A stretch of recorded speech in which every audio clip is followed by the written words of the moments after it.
Well, basically, this is a visual accompaniment to the doner kebab story that was in the second bit of the DVD after the interval. This is where it happened. I was coming from up there, walking home, and I think I was going that direction there where that lady is there, and that would be about the point where I run into him and he hit me with a kebab. He was coming from that direction with a kebab that he presumably bought from so there's a guy honking his horn 8 or 9 times because it's either because you're filming or possibly because I've got a hat on. Or so the stereotype of the... He's doing it again. I shouldn't have, he was pointing now, so he's maybe just incredibly exuberant and jovial.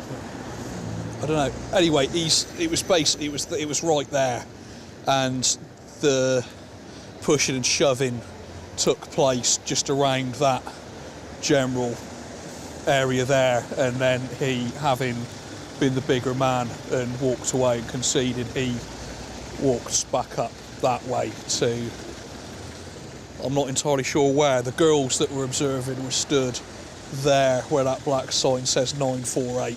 This is something to do with Isambard Kingdom Brunel, I think. In fact, there's a blue plaque there that we could film and it'd tell us everything. I just know this is the railway arches, and it's something to do with Isambard Kingdom Brunel, who's a big deal round him, despite having cost hundreds of people their lives, didn't he, with his dangerous work conditions. Didn't loads of Irish guys get killed on the job or something? There were some people were objecting when he was nominated as one of the greatest Britons of all time. There was some kind of objection to it. It's not really the most sort of scenic thing to take you to, but it is mostly just sort of concrete 60s architecture in Chippenham. And there's someone's written "Pretty Boy" there, and I wonder who that's aimed at. And do you think it's the name of the guy that's written it? Like it's Pretty Boy Floyd and Roy Pretty Boy Shaw and all of that. It's quite a popular sort of incongruous sword man's name, isn't it? It might be the tag of the guy that. But I would have thought if it was his own name, he'd have been able to get the spelling right. It might be some sort. It might be a deliberate misspelling that I'm not aware of, though. So I don't know. Unless it was written above someone, unless the target was stood there and someone wrote it next to him. I'd say it just seems it's just difficult to know who it's referring to.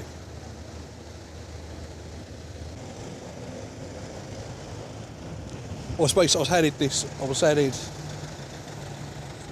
this direction here, and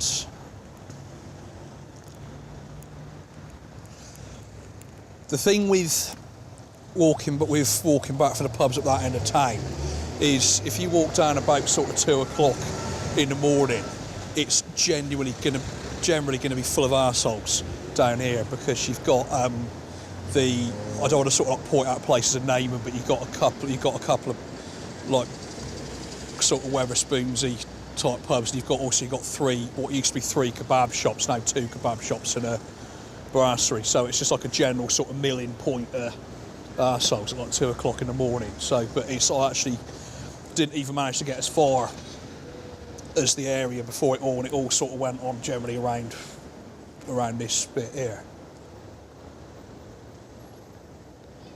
Yeah, go on. No worries. This is what I was referring to before with the porn and everything, but it's under different management now. It's not for the telly. Only like highbrow, pretentious comedy reviews. It's not for the telly. It's just for a DVD. It's just for a DVD. For a DVD. People who like left field comedy, so about like 50 people, possibly at a optimistic estimate. Yes. There you go. It's the same paper shop. It's just under back in the guy that I was referring to that used to have it was called Mr. Sing. It wasn't just like a generic sort of what name can I think of for a Asian guy. It was just the actual guy, and it used to be. There's still loads of porn in there, but it used to. Maybe there's more now, and it just seemed more of like an Aladdin's cave, grot mags. Back in the day, I don't know. I don't know. You can't go in there and just go, "Can I film your porn?" It's not even the same guy now, but that was where it was, and yeah, that's the Grand Tour of Chippenham. Well, basically, this is when I done the story. I got the geography a bit arse about face because I said that I'd walk past this cemetery thing, and then it happened. This would have been afterwards. I mean, this is a stonemason. What he's done is he's got like a load of examples of headstones you could have, but he's put actual names on it, so it's kind of unclear whether it's an actual cemetery or not, I suppose. Which is why, because you think people would have got in there and like kicked it about and stuff. I think people think there's actually people buried in there. Maybe they don't want to. Maybe they got limits.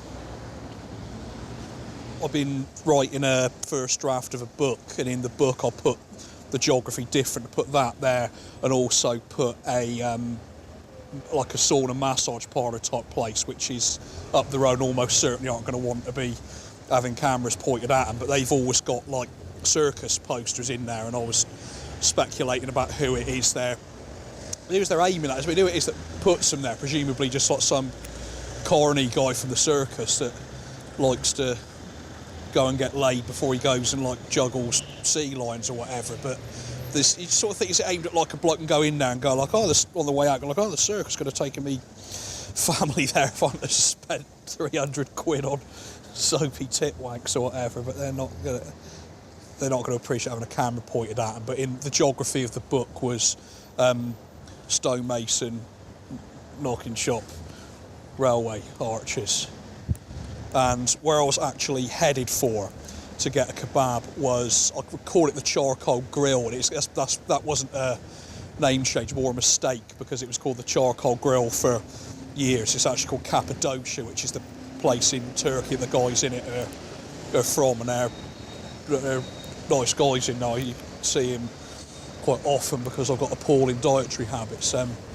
Chico Land there, which is kind of similar, and this brasserie thing, which I didn't even know they'd put there. I don't get up this end of town much these days, so I'm mostly drinking the 3 Crowns. I used to drink in the New Inn. I used to get about a lot more. Up there's, this is where I generally have to walk if I'm doing a gig on a weekend night in London. I sort of end up having to walk down here at 1 in the morning. That's always a bit of a pain in the ass because everyone's like really sort of gets a bit sort of pissed and leery, and I'm kind of stone cold sober and sometimes licking me wounds after I've had a fucking shocker of a gig. So right, that there used to be Gold Diggers, which was a nightclub. In my day it was just a shitty sticky floor nightclub, but it used to be a live music venue.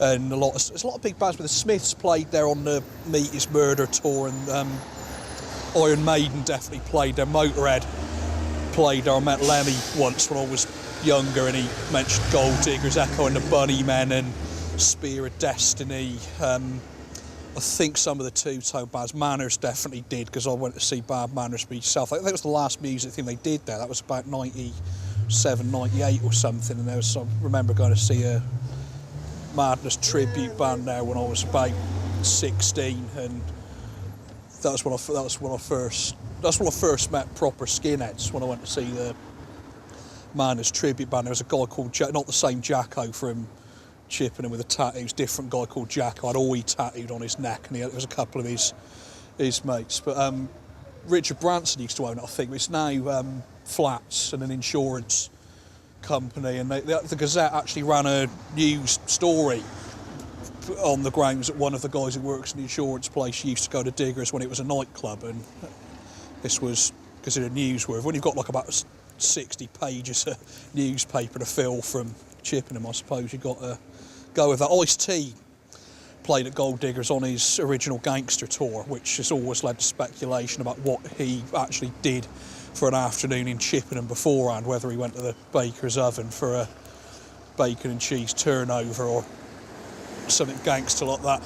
I never went to see that. I was about 12 at the time.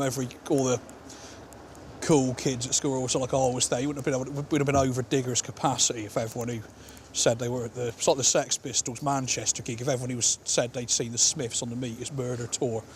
There's online somewhere, there's a bootleg of the Style Council live there. So yeah, it's a bit of Chippenham history. You want to go this way, trust me, you don't want to go there.